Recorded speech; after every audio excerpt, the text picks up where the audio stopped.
अनन्याश्चिन्तयन्तो माम्, ये जनाः पर्युपासते तेषां नित्याभियुक्तानां योगक्षेमं वहाम्यहम्। आपकी सुरक्षा और समृद्धि है हमारी जिम्मेदारी। नमस्कार साथियों, स्वागत है आप सभी का मेरे इस वीडियो में।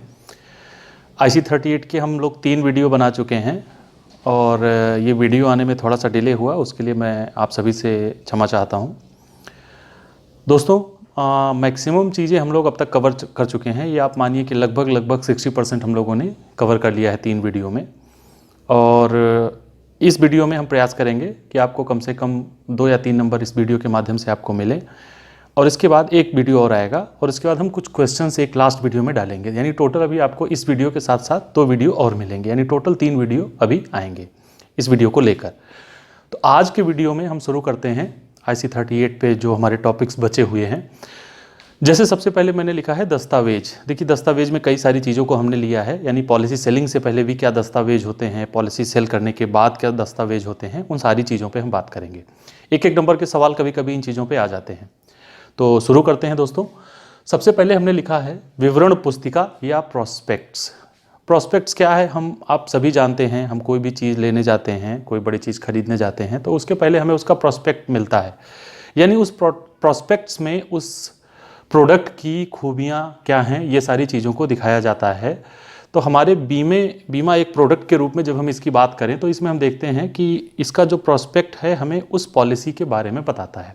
यानी जो पॉलिसी हम अपने संभावित ग्राहक को बताते हैं उसकी विवरण पुस्तिका हम उसे देते हैं, जिसमें वो देखता है कि इस पॉलिसी की नियम शर्तें क्या हैं, इसमें हमारे लिए क्या लाभ है, किस तरह के लाभ हैं, लाभों का दायरा कहाँ तक है, वो गारंटीड लाभ हैं या गारंटीड नहीं हैं, किस तरह की पॉलिसी है, सारी चीज़ें, इंडोमेंट प्लान है या जो भी प्लान की जो भी विशेषताएं हैं, वो सारी चीज़ें हमारे प्रोस्पेक्ट्स में होती हैं। तो ये विवरण पुस्तिका है। इस विवरण पुस्तिका के लिए भी IRDA के दिशा निर्देश हैं कि उसमें क्या क्या चीज़ें निश्चित रूप से होनी चाहिए। तो विवरण पुस्तिका क्या है, जिसमें हमारे प्लान की, हमारी योजनाओं की विशेषताएं, उनकी खूबियाँ, उनके बारे में मुख्य बातें बताई गई होती हैं, जिससे जो वो सारी बातें इसमें शामिल होनी चाहिए जो हमारे ग्राहक को ये निर्णय लेने में सहयोग करें कि उसे ये पॉलिसी लेनी चाहिए या नहीं लेनी चाहिए। इसके बाद हमने उसको प्रोस्पेक्ट दिया, योजना के बारे में बताया। अगला चरण आता है प्रपोजल फॉर्म, प्रस्ताव पत्र। प्रस्ताव पत्र आप ये समझिए कि ये एक तरह से हमारा, और बीमा को आप समझिए तो बीमा एक तरह का एग्रीमेंट है, एक संविदा है। तो उस संविदा का प्रमाण है हमारा प्रस्ताव पत्र की कंपनी, बीमा कंपनी और जो है ग्राहक, उनके बीच में जो सहमति बनी है उसका एक प्रमाण हमारा प्रस्ताव पत्र होता है। तो प्रस्ताव पत्र के प्रारूप की बात करें तो प्रस्ताव पत्र के प्रारूप को IRDA ने बीमा कंपनियों को स्वतंत्र कर रखा है। हालांकि इस पे उसकी गाइडलाइंस हैं कि प्रस्ताव पत्र में क्या क्या चीज़ें होनी चाहिए। इसके अलावा अगर बीमा कंपनी चाहती है तो कुछ अतिरिक्त जानकारी वो ले सकती है, जो उसको ये निर्णय लेने में सहयोग करेंगी कि क्या हम इस पॉलिसी धारक को, इस संभावित पॉलिसी धारक को ये रिस्क कवर दे सकते हैं या नहीं दे सकते, योजना दे सकते हैं या नहीं दे सकते, क्या ये हमारे लिए एक सामान्य जोखिम पे किया जा सकता है ये बीमा या नहीं किया जा सकता। मतलब वो सारी बातें प्रस्ताव पत्र में होनी चाहिए जो बीमा कंपनी को निर्णय लेने में सहयोग करें। तो ये हमारा प्रस्ताव पत्र। आप इसके डिजाइन के लिए, जैसा कि मैंने बताया, बीमा कंपनी स्वतंत्र है, सिर्फ कुछ दिशा निर्देश हैं IRDA के। उसके अलावा क्या होगा, उसमें क्या सवाल होंगे, बीमा कंपनी अपनी तरफ से भी अपनी संतुष्टि के लिए वो सारे सवाल इसमें डाल सकती है। तो प्रस्ताव पत्र एक साक्ष्य होता है जिस पे संभावित ग्राहक के हस्ताक्षर होते हैं। टर्म्स कंडीशंस पॉलिसी की लिखी होती हैं, सामान्य बीमे की जो शर्तें होती हैं वो लिखी होती हैं। इसके बाद अगले चरण पे आता है अभिकर्ता की रिपोर्ट। हर प्रस्ताव पत्र के साथ अभिकर्ता की रिपोर्ट। देखिए, अभी हम बीमा लेखन पे आएंगे। बीमा लेखन एक ऐसी प्रक्रिया है जिस पे अभी हम बात करेंगे कि वास्तव में क्या ये जोखिम जो हम अपने संभावित ग्राहक को देने जा रहे हैं, क्या ये उसके लिए उचित चयन है या नहीं है, ये निर्णय लेना, इसे हम कहते हैं बीमा लेखन। तो हमारे बीमा व्यवसाय में प्रथम बीमा लेखक हमारा अभिकर्ता होता है। यानी सबसे पहले बीमा इस व्यक्ति को दिया जा सकता है या नहीं दिया जा सकता, ये पहले स्तर पे, प्राथमिक स्तर पे ये निर्णय अभिकर्ता लेता है। वो देखता है कि क्या इस व्यक्ति को हम ये बीमा दे सकते हैं और फिर उसको वो उस बीमे के बारे में बताता है। तो अभिकर्ता की एक रिपोर्ट लगती है जो अंडर राइटर को, जो बीमा लेखक को इस निर्णय लेने में सहायता करती है कि क्या ये बीमा ये सही चयन है या कहीं ऐसा तो नहीं है कि कोई प्रतिकूल चयन हो रहा है बीमे के लिए। प्रतिकूल चयन से मतलब मेरा ये है कि किसी गलत आदमी को इंश्योरेंस दिया जाए। गलत आदमी से आप यहाँ ये समझिए कि वो रिस्क कवर जो दिया जा रहा है उसकी संभावना जो है वो सारे लोगों के लिए बराबर होनी चाहिए। ऐसा नहीं है कि किसी व्यक्ति के लिए संभावना ज़्यादा हो कि इसको बीमे का लाभ या बीमे से इसका जो नुकसान होना है वो होने की संभावना अगर ज़्यादा है तो वो प्रतिकूल चयन हो जाएगा। जैसे आप उदाहरण के लिए समझ सकते हैं, एक व्यक्ति स्वस्थ है, उसकी उम्र 45 साल है, वो पूरी तरह से स्वस्थ है, अपनी फिटनेस का ध्यान रखता है, और एक दूसरा व्यक्ति है, उसकी उम्र भी 45 साल है लेकिन उसकी आदतें ठीक नहीं हैं, वो सिगरेट पीता है, शराब पीता है और इसके साथ साथ अपने जीवन की शैली पर भी उसका नियंत्रण नहीं है, वो क्या चीज़ें खाता है नहीं खाता, मतलब पूरी तरह से उसका जो दिनचर्या है वो अनुशासित नहीं है। तो इन दोनों के ऊपर अगर हम बात करें तो एक प्रतिकूल चयन होगा अगर उस व्यक्ति को उसी जोखिम के साथ दोनों को बीमा दिया जाए। तो आप शायद मेरी बात को समझ रहे होंगे कि जो ये अभिकर्ता की रिपोर्ट है ये प्राथमिक स्तर पे अभिकर्ता के लिए ये पता लगा पाना आसान होता है कि क्या ये प्रतिकूल चयन तो नहीं है। तो इसलिए हर बीमे के साथ अभिकर्ता की एक रिपोर्ट लगती है जिसे हमारे बीमे की भाषा में अभिकर्ता की गोपनीय रिपोर्ट कहते हैं। तो अभिकर्ता की रिपोर्ट हो गई। इसके बाद एक आता है नैतिक खतरों की रिपोर्ट। नैतिक खतरों की रिपोर्ट के बारे में हमारा जो कोई भी बीमा कंपनी का अधिकारी अपनी रिपोर्ट लगाता है बीमे के साथ, और इसमें ये देखा जाता है, इसमें नैतिक खतरे से मतलब ये है कि देखिए ऐसा नहीं होना चाहिए कि आज किसी व्यक्ति ने एक बड़ा बीमा ले लिया और उसके बाद वो अपने जीवन शैली में बिल्कुल से निश्चिंत हो गया कि अब तो मैंने बड़ा बीमा ले लिया है, कोई बात नहीं। उसने क्या किया, कुछ ऐसे काम करने शुरू कर दिए जिससे उसके जीवन पे जोखिम ज़्यादा हो गया। अब बहुत से लोग हैं, जैसे उसने कार रेसिंग में भाग लेना शुरू कर दिया, जबकि इसके पहले वो ऐसा नहीं करता था, लेकिन जिसने बड़ा बीमा लिया उसके बाद उसने ऐसा करना शुरू कर दिया। तो ये एक तरह का नैतिक जोखिम है कि लोग बीमा लेने के बाद ऐसा ना करें कि वो अपने जीवन के साथ लापरवाही करें। तो नैतिक खतरों की रिपोर्ट किसी भी अधिकारी के द्वारा लगाई जाती है। इसके बाद अगले दस्तावेज में ही हम देखते हैं, इसके बाद जब ये सारी बातें अंडर राइटिंग हो गई, पॉलिसी एक स्टेप से हम देखते हैं। सबसे पहले हमने प्रोस्पेक्ट दिया, उसको योजना के बारे में विस्तार से हमने बताया, हमारे पॉलिसी होल्डर को, संभावित पॉलिसी होल्डर को योजना समझ में आई। उसने प्रस्ताव पत्र अपना दिया, प्रस्ताव पत्र में उसने अपने सारी जानकारी भर के हमारे बीमा लेखक के पास दिया अभिकर्ता के माध्यम से, जिसमें अभिकर्ता की गोपनीय रिपोर्ट भी लगी हुई थी। और इसके बाद नैतिक खतरों की रिपोर्ट भी लगी हुई थी, और इसके बाद वो प्रस्ताव हमारे बीमा लेखक ने स्वीकार कर लिया। अब इसके बाद अगला स्टेप आता है उस संभावित ग्राहक को हमारे पॉलिसी होल्डर में, हमारे ग्राहक में कन्वर्ट करना, यानी उसको पॉलिसी नंबर देना। तो पॉलिसी नंबर देने का तरीका क्या है, उसका पैसा जमा होता है और तुरंत उसको एक रसीद दी जाती है जिसे हम बोलते हैं FPR, फर्स्ट प्रीमियम रिसिट, प्रथम प्रीमियम रसीद। यानी जब किसी भी व्यक्ति की प्रथम प्रीमियम रसीद जनरेट हो गई तो ये इस बात का प्रमाण है कि जिस भी जोखिम को कवर किया गया है वो जोखिम कवर स्टार्ट हो गया है प्रथम प्रीमियम रसीद जनरेट होने के तुरंत बाद से। जैसे ही प्रथम प्रीमियम रसीद जनरेट होती है उसके तुरंत बाद से जोखिम कवर प्रारंभ हो जाता है। तो ये कभी कभी सवाल आ जाता है कि प्रथम प्रीमियम रसीद इस बात का प्रमाण है कि ये सवाल घुमा के आ सकता है, लेकिन आप ये समझिए कि प्रथम प्रीमियम रसीद ही इस बात का प्रमाण है कि जोखिम कवर प्रारंभ हो गया है। इसके बाद जनरेट होता है पॉलिसी बॉन्ड। पॉलिसी बॉन्ड देखिए, प्रस्ताव पत्र बीमा कंपनी के पास रहता है और इसके बाद इसकी एक प्रति बीमा धारक को भी दी जाती है। पॉलिसी बॉन्ड इसके बाद अगली प्रक्रिया में प्रथम प्रीमियम रसीद के बाद पॉलिसी बॉन्ड जनरेट किया जाता है और वो पॉलिसी होल्डर को दिया जाता है। पॉलिसी बॉन्ड के बारे में भी तमाम सारी गाइडलाइंस है कि पॉलिसी बॉन्ड कैसे दिया जाना चाहिए, क्या क्या चीज़ें होनी चाहिए, क्योंकि उसमें भी कई चीज़ें हैं जिसको अभी हम आपको बताएंगे। लेकिन बेसिक रूप से हमारे पॉलिसी बॉन्ड का स्ट्रक्चर क्या होगा, इस पे सवाल आता है। यानी पॉलिसी बॉन्ड में क्या क्या चीज़ें होती हैं, वो कहाँ पर होती हैं, किस भाग में होती हैं, ये एक महत्वपूर्ण है। इस पे जो है 1-2 नंबर के सवाल हर एग्जाम में आते हैं। तो हम देखते हैं सबसे पहले पॉलिसी बॉन्ड में जो सबसे पहला भाग होता है, अगर हम उसको 1, 2, 3 भाग में बांटे तो सबसे पहला भाग होता है पॉलिसी अनुसूची, जो हमने यहाँ पे लिख रखा है पॉलिसी अनुसूची। पॉलिसी अनुसूची में जो सबसे ज़्यादातर पॉलिसी बॉन्ड्स में पहला भाग इसी का होता है। इसमें बीमा कंपनी के बारे में उसका नाम दिया होता है। इसके साथ साथ कौन सी योजना है, बीमा धारक कब तक प्रीमियम जमा करेगा, मैच्योरिटी कब होगी, लास्ट प्रीमियम कब होगा, उसका जोखिम कवर कितना है, उसमें कोई अतिरिक्त राइडर दिया गया है तो उसके बारे में ये जानकारी वहाँ पर दी जाती है पॉलिसी अनुसूची में। इसके साथ साथ नामांकन भी यहीं पर होता है। और इसमें एक नंबर का सवाल और आ जाता है कि नामांकन जो है ये किस धारा के अंतर्गत किया जाता है। बीमा अधिनियम की धारा 113, इसको याद रखेंगे आप, बीमा अधिनियम की धारा 113 में नामांकन के बारे में बताया गया है। तो ये याद रखेंगे, एक नंबर का सवाल कभी कभी आ जाता है।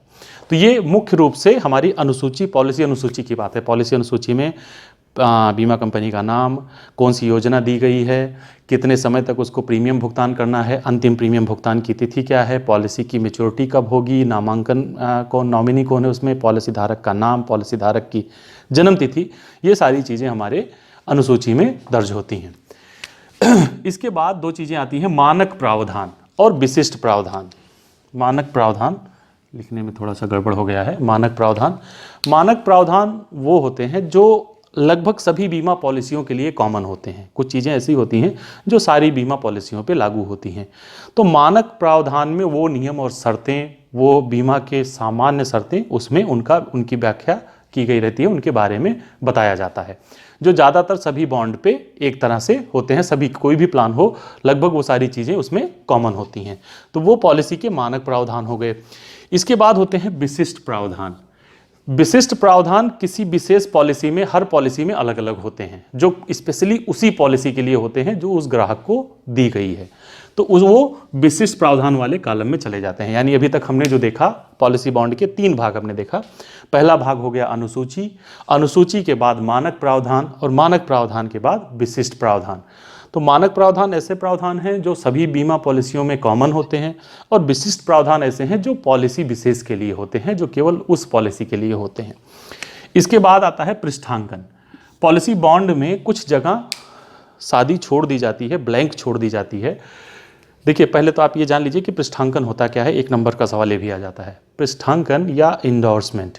इंडोर्समेंट क्या है? जैसे हमने पॉलिसी ली, उस समय जो भी शर्तें उसकी रही हो, हम दोनों की स्वीकार्यता बनी हो, हम दोनों का मतलब ग्राहक और बीमा कंपनी।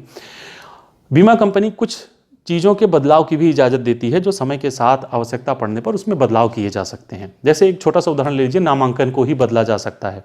किसी व्यक्ति ने किसी को नॉमिनी रखा था, इसकी पॉलिसी लेने के कुछ समय बाद उसको लगता है कि नहीं, मुझे अपना नॉमिनी बदलना चाहिए, किसी और को नॉमिनी रखना है, या जो पहले नॉमिनी रखा गया था उसकी डेथ हो जाती है, अब उसे दूसरे को नॉमिनी बनाना है। तो ऐसी स्थिति में जो भी परिवर्तन किए जाएंगे उस प्रक्रिया को हम पृष्ठांकन बोलेंगे। यानी पॉलिसी में इंडोर्समेंट के माध्यम से, पृष्ठांकन के माध्यम से कोई भी चीज़ में बदलाव करना, जो पहले से किया गया था उसमें कोई भी बदलाव करना है तो वो पृष्ठांकन के माध्यम से होगा। इसीलिए पॉलिसी बॉन्ड में कुछ जगह ब्लैंक छोड़ दी जाती है कि जब आगे भविष्य में अगर कोई बदलाव की जरूरत पड़ती है तो वो पृष्ठांकन के माध्यम से उस जगह पर या तो टाइप करवा के लिखा जाएगा या फिर उसको लिख के उस पर चिपका दिया जाएगा, और उस पर कंपनी की स्टाम्प्स वगैरह जो भी होंगे वो सारी फॉर्मेलिटी, अधिकारी के सिग्नेचर, सारी चीज़ें हो जाएंगी। तो पृष्ठांकन क्या है? एक नंबर का सवाल आता है। पॉलिसी के बारे में, पॉलिसी के लाभ के बारे में, उसकी जो भी टर्म्स हैं उसमें कोई भी बदलाव अगर होगा तो वो पृष्ठांकन के माध्यम से होगा। तो ये चीज़ को आप याद रखेंगे। पृष्ठांकन क्या है? पॉलिसी में कोई भी बदलाव। इसके बाद ये मुख्य रूप से हमारे बॉन्ड के विषय में था, पॉलिसी बॉन्ड के विषय में। बाकी जो मैंने विशिष्ट प्रावधान की बात की, कई बार ऐसा होता है कि विशिष्ट प्रावधान की जो बातें होती हैं कुछ ज़्यादा होती हैं, तो वो कभी कभी एनेक्सर के रूप में पॉलिसी बॉन्ड में अलग से भी लगाई जा सकती हैं या लगाई जाती हैं। फिर अगले स्टेप पे हम आते हैं।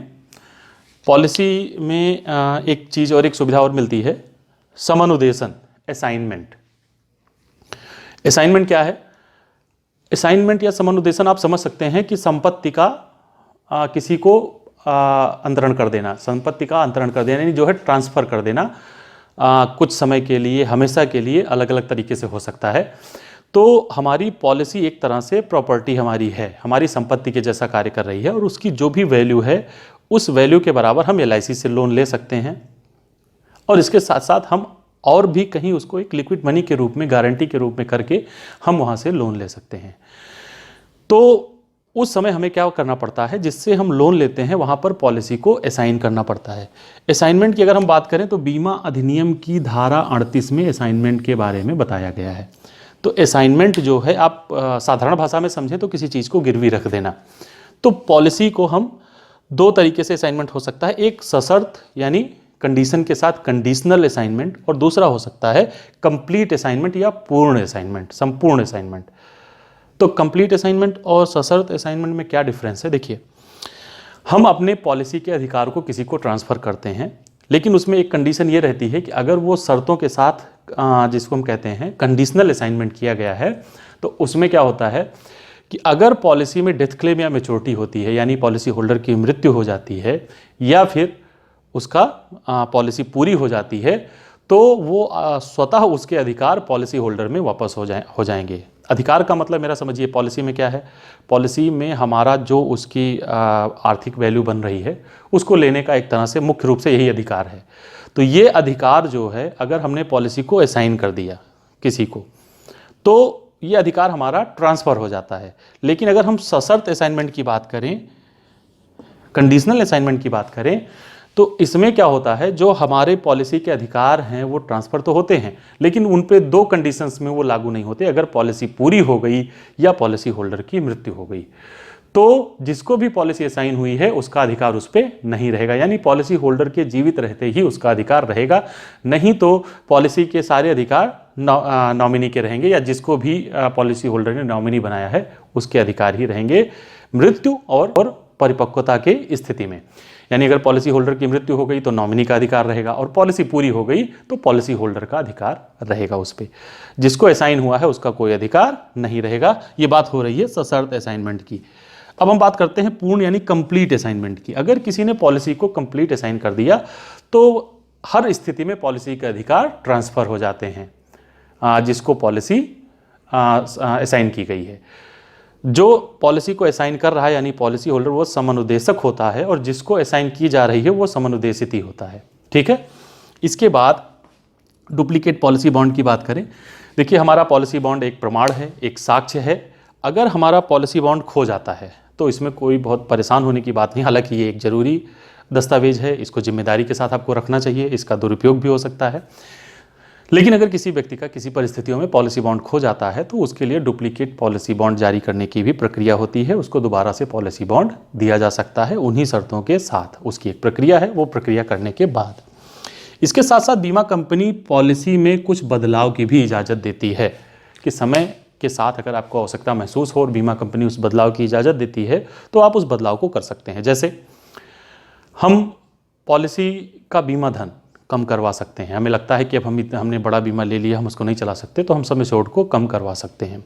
दूसरा, पॉलिसी में हम कोई ऐसा अतिरिक्त लाभ जो बीमा कंपनी अलाउ करती है उसमें हमने नहीं लिया था, उसको हम जोड़ना चाहते हैं तो हम जोड़ सकते हैं।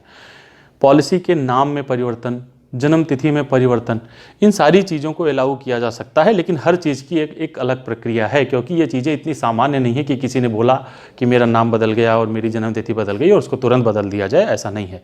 उसके लिए एक जिसका स्टैंडर्ड प्रोसीजर है कि आपको उस प्रोसीजर के तहत ही वो सारी चीज़ों को करना होगा। हालांकि इसकी इजाज़त है। इसके बाद अभी मैं बीमा लेखन की बात कर रहा था।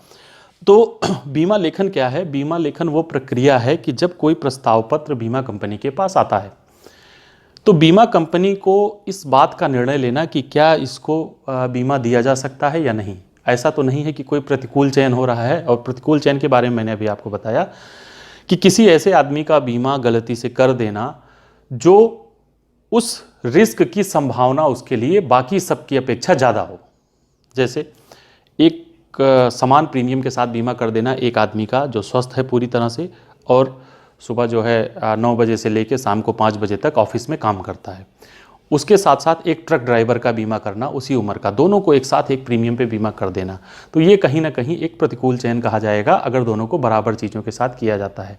तो जब प्रस्ताव पत्र बीमा लेखक के पास आएगा तो वो देखेगा कि ये व्यक्ति, क्योंकि प्रस्ताव पत्र में वो सारी चीज़ें होती हैं जो निर्णय लेने में सहायता करती हैं। जैसे उसमें सवाल होता है कि प्रस्तावक का व्यवसाय क्या है, वो क्या करता है। तो जब उसमें लिखा जाएगा कि ये ट्रक चलाता है तो फिर बीमा लेखक इस बात को देखेगा और वो उस बीमे को अतिरिक्त प्रीमियम के साथ स्वीकार करेगा कि इसके जीवन पे जोखिम ज़्यादा है। तो ये बीमा लेखक का काम है कि कहीं से प्रतिकूल चयन ना होने पाए या कोई गलत चयन ना होने पाए, जो चयन हो वो समान जोखिम के साथ के लोगों को दिया जाए। तो ये बीमा लेखक का काम है कि पॉलिसी के बारे में निर्णय लेना और उस जोखिम का आकलन करना कि क्या वो लिया जा सकता है या नहीं।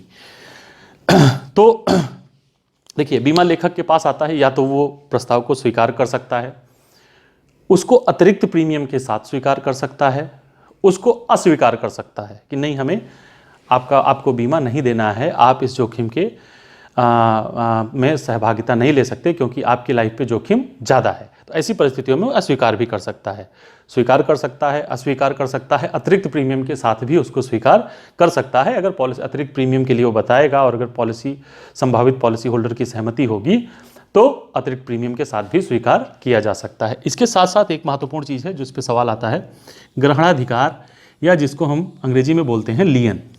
लियन क्या है? देखिए, लियन ऐसा है कि जैसे बीमा लेखक को ये लगता है कि इस प्रस्तावक का जो बीमा आया है, ये बीमा स्वीकार तो किया जा सकता है लेकिन कुछ समय के लिए इसके लाइफ पे जो रिस्क है वो ज़्यादा है, बाकी सबकी अपेक्षा ज़्यादा है।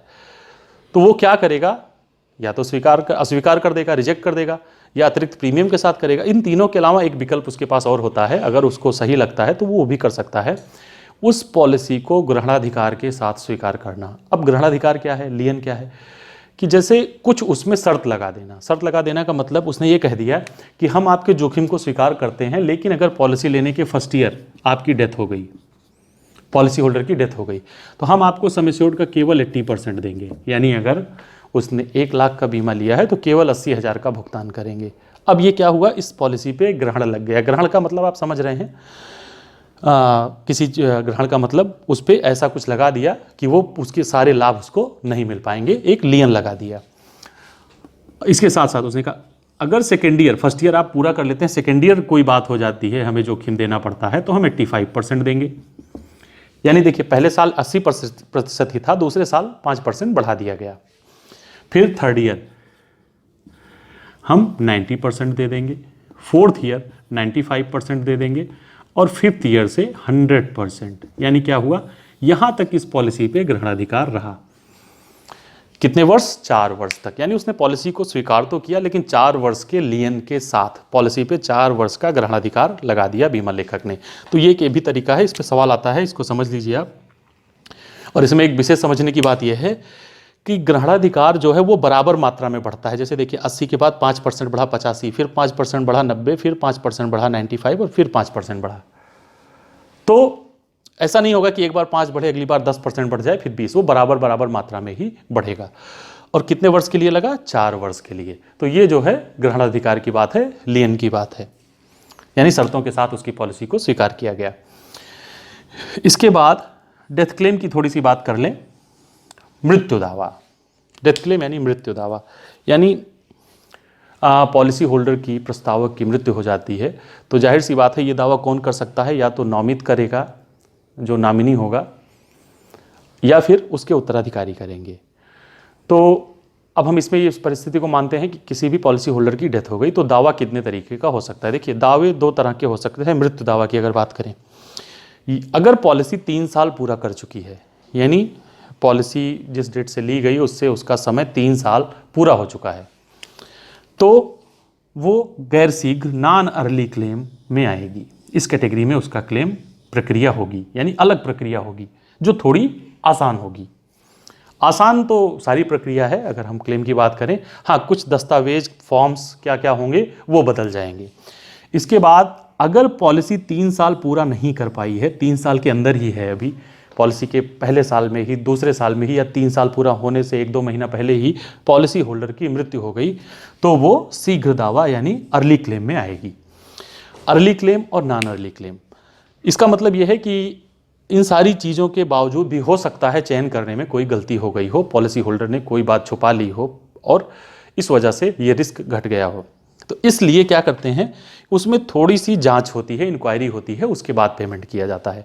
और इसका समय याद रखेंगे, इसका पेमेंट का समय हम कब से मानते हैं? पॉलिसी होल्डर के जो भी नॉमिनी था उसने बीमा कंपनी को सूचित किया कि इस व्यक्ति की मृत्यु हो गई है। उसने दावा किया अपना क्लेम के लिए, और दावा करने के बाद बीमा कंपनी ने उसे बताया कि हमारी क्लेम की क्या क्या आवश्यकताएं हैं, क्या क्या रिक्वायरमेंट है। दोनों, चाहे ये प्रक्रिया हो चाहे ये प्रक्रिया हो, हमें क्या क्या चाहिए, यानी हमें आपसे फॉर्म्स क्या क्या चाहिए और मृत्यु प्रमाण पत्र के साथ साथ और क्या चीज़ें चाहिए। जैसे अगर दुर्घटना में हुई है तो हमें पोस्टमार्टम की रिपोर्ट, FIR की रिपोर्ट भी चाहिए। अगर किसी अस्पताल में इलाज के दौरान हुई है तो हमें डॉक्टर के द्वारा ट्रीटमेंट का एक सर्टिफिकेट चाहिए प्रेस्क्राइब्ड फॉर्मेट में। तो हम उसकी उन सारी चीज़ों की एक बार में, ये स्पष्ट दिशा निर्देश है कि बीमा कंपनी एक ही बार में सारे दस्तावेज मांगेगी कि उसे क्या क्या चाहिए सूचना मिलने के बाद। और जब पॉलिसी होल्डर ने वो सारे डॉक्यूमेंट्स उपलब्ध करा दिए, वहाँ से 180 दिन यानी 6 माह तक का समय होता है। इसमें 6 माह का समय इसलिए दिया, हालांकि इसके जल्दी ही भुगतान बीमा कंपनी कर देती है, लेकिन ये अधिकतम समय दिया गया है कि सारे कागज़ प्राप्त होने के 6 माह के अंदर बीमा कंपनी को भुगतान कर देना है। इसी दौरान उसको जांच करनी है, जांच की आवश्यकता महसूस होती है या इंक्वायरी की तो वो इंक्वायरी कर लेगी और उसके बाद वो पेमेंट करेगी। वहीं अगर हम गैर शीघ्र दावा की बात करें तो इसमें जांच की आवश्यकता नहीं होती। एक निर्विवादिता क्लाज है, निर्विवादिता क्लाज, ये कब लागू होता है, इस पे सवाल आता है 3 वर्ष बाद, पॉलिसी के 3 वर्ष बाद ये लागू होता है। और ये सीधा सीधा ये बात कहता है कि पॉलिसी के 3 वर्ष पूरा होने के बाद बीमा कंपनी उस पर कोई भी बात खड़ा नहीं कर सकती, उसे भुगतान करना है।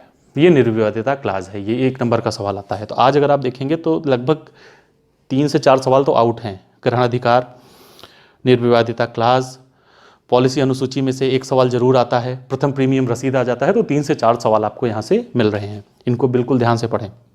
तो निर्विवादिता क्लाज क्या है, पॉलिसी लेने के 3 वर्ष बाद उस पर विवाद खड़ा नहीं किया जा सकता। इसके बाद तो शीघ्र दावा और गैर शीघ्र दावा दोनों आपने देखा। शीघ्र दावा में क्या है, पॉलिसी 3 साल पूरा नहीं कर पाई है, और गैर शीघ्र दावा यानी नॉन अर्ली में पॉलिसी 3 साल पूरा कर चुकी है। इसमें पेमेंट का समय होता है 1 माह, सारे कागज प्राप्त होने के 30 दिन के अंदर बीमा कंपनी को भुगतान कर देना है।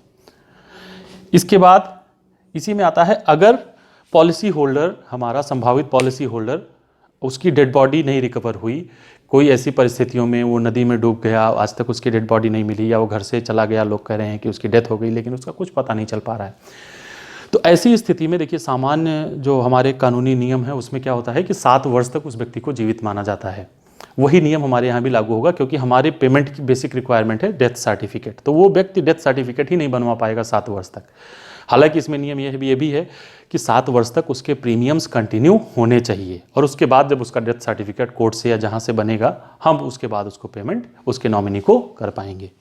तो ये गुमशुदा के केस में है 7 वर्ष, 7 ईयर्स। और इसके बाद अगर कोई व्यक्ति सुसाइड कर लेता है, तो आत्महत्या कर लेता है, तो आत्महत्या कर लेता है और उसके बाद उसका क्लेम एराइज होता है, तो इसमें सीधी सी बात यह है कि अगर पॉलिसी लेने के 12 महीने के अंदर उसने आत्महत्या की है तो उसे पेमेंट नहीं होगा बीमा के कवर का, केवल जमा प्रीमियम का 80% तक। जो उसने प्रीमियम्स जमा किए हैं उसका 80% तक उसे वापस किया जा सकता है। लेकिन अगर उसने उसकी पॉलिसी 12 महीने पूरी कर चुकी है तो उसे पूरा भुगतान, पूरे क्लेम का अमाउंट का, पूरे कवर का भुगतान किया जाएगा। और इसके पीछे कारण यह है कि कोई भी, ये सीधी सी बात समझ में आती है कि कोई भी व्यक्ति 12 महीने पहले से अपने आत्महत्या के लिए प्लानिंग नहीं करेगा कि हम बीमा लेके उसके बाद आत्महत्या कर लेते हैं। हाँ, लेकिन 1-2 महीने के लिए कोई भी व्यक्ति योजना बना सकता है। वो उसकी कोई ऐसी मानसिक स्थिति होती है कि वो आत्महत्या का निर्णय लेता है, तो वो बीमे के लाभ के लिए, अपने परिवार के लाभ के लिए सोच सकता है कि हम एक बड़ा बीमा लेते हैं, उसके बाद आत्महत्या करते हैं। तो इसलिए इसमें ये क्लास लगाया गया कि कम से कम पॉलिसी को 12 महीने होने चाहिए, तभी उसको बीमा धन का, क्लेम राशि का भुगतान किया जाएगा। तो ये हमारा आत्महत्या का क्लास हो गया। तो दोस्तों, आज का वीडियो हमें लगता है काफ़ी लंबा हो गया है, इसको आज हम यहीं पर समाप्त करते हैं और अगले वीडियो को बहुत शीघ्र ही मैं एक वीडियो इस पर और बनाऊंगा। कुछ चीज़ें हमारे स्वास्थ्य बीमे से संबंधित हैं, उस पर थोड़ी चर्चा करेंगे, और इसके बाद एक वीडियो में बनाऊंगा जिसमें कुछ इंपॉर्टेंट क्वेश्चंस की प्रैक्टिस करेंगे, और इसके बाद हमारा ये पूरा सेशन जो IC 38 का था ये समाप्त हो जाएगा। तो ठीक है दोस्तों, मिलते हैं अगले वीडियो में। नमस्कार।